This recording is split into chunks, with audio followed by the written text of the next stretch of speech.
Hi, Tim. Okay. There it is. Cantilever beam, EI.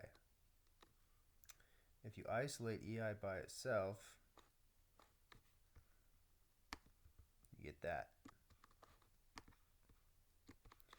So what I've done here is I'm running a test and I'm having it calculate the interaction values, the no interaction values, and then EI basic, just a single basic cantilever beam. Now, YB is this deflection in this direction, which we don't get in SOCM, but let's just say, like, just for kicks, if we have our force, our length, our height of our bar, and then the length of our stem. So let's assume that this point of maximum force is when the stem releases from the bar, so when it's bent over. And we can get a fancy equation for that. I'm just going to go ahead and say, like, take the stem length and subtract the bar height. And then maybe that's about how far this will deflect. That's just a guess. Let's divide it by 2.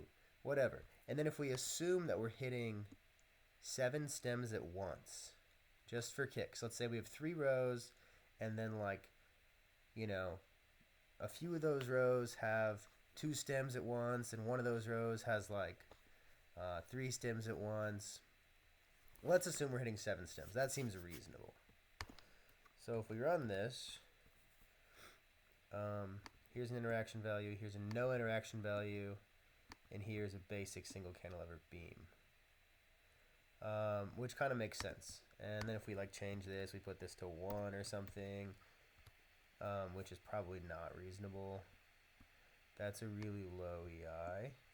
But, like, I think we're getting close here. I think this is, like, reasonable numbers.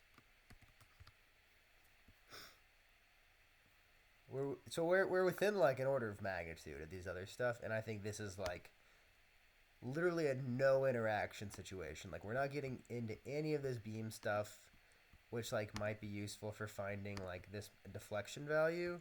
But this is, like, if I just have the raw EI equation and I say I'm hitting multiple cantilever beams at once, but then I just have to divide out how many am I hitting.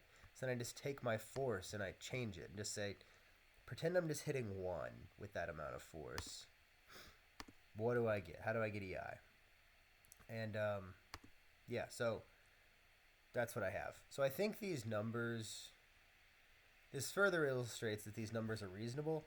I can do a better job of calculating this deflection value and finding an equation for that like factors in the arc length. But anyways, this was an interesting exercise.